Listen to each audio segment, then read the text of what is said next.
असलामुअलैकुम दोस्तों, तुसी देख रहे हो सोना पंजाब टीवी ते मैं तुहाडा मेज़बान मुहम्मद साजिद। दोस्तों सारे नाल पहले अपने चैनल नूं सबसक्राइब कर लो ते नाल ही बैल आइकॉन नूं प्रेस कर लो ताकि साडी हर नवीं आने वाली वीडियो तुहाडे तक बआसानी पहुँच सके। अज असीं तुहाडे वास्ते दोस्तों जिहड़ा कि जानवर लैके हाज़र होए हां। ਇਹ मेरे कैमरे के सामने दोस्तों एक जानवर है, तीसरे सूए की दोस्तों मझ है। संभी इस तरीके हुई है भी वेखण वाले नूं दूसरा सूआ लगता है। चिट्टियां सफेद दोस्तों इहदियां दोवें अखां ने,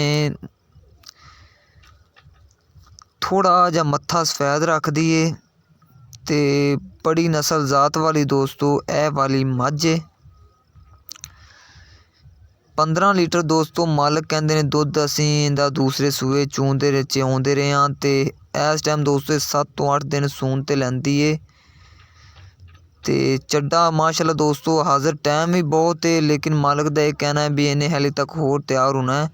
7-8 दिन होण कहते ने भी तैयारियां च आ रही है। 7 तो 8 दिन सून ते हाले तक लेगी होर ते 15 लीटर दोस्तों ये दूसरे सूए दुध करदी रही है। हुण इन्हें तीसरा सूआ सूना है ते हाले तक काफ़ी दिन लैंदी है।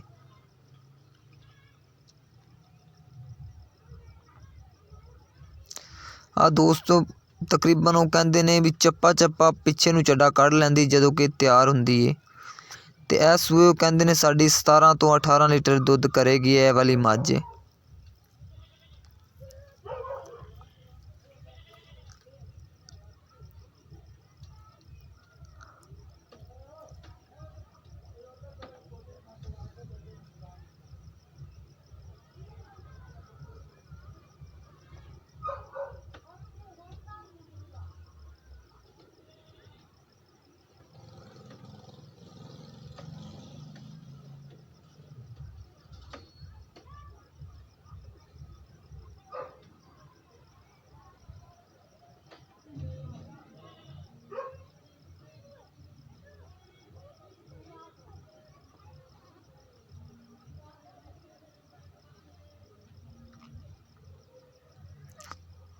देख लो दोस्तों माशाल्लाह बड़ा सोहना चड्डा बनाया ते हाले तक काफ़ी दिन लैंदी है ते इन्हें होर मज़ीद बनाना है।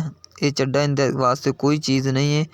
मालकां दे कहना है कि जदों ये तैयार हुंदी है ते इहदे कोलों बैठा नहीं जाता, इन्ना चड्डा ये बना लैंदी है।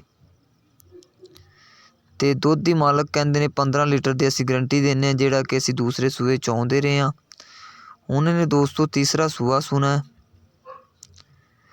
2,70,000 रुपये मालिक दोस्तों ए वाली मझ की डिमांड करते हैं। कहते ने प्यार मुहब्बत भी कर लागे। अगरचे ए वाली मझ किसी मेरे वीर भाई नूं पसंद आंदी है तो साडे नाल राबता करे। साडा राबता नंबर है 0304 9613 234 साडा राबता नंबर है।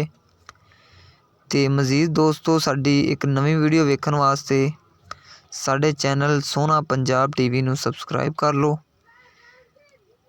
ते नाल ही बैल आइकॉन नूं प्रेस कर लो ताकि साडी हर नवीं आने वाली अपडेट तुहाडे तक बआसानी पहुँच सके। बाकी दोस्तों जानवर माशाल्लाह बहुत ही नस्ली है ते दिन काफ़ी दोस्तों कटदा है ते मज़ीद इन्हें होर तैयार हो जाना है।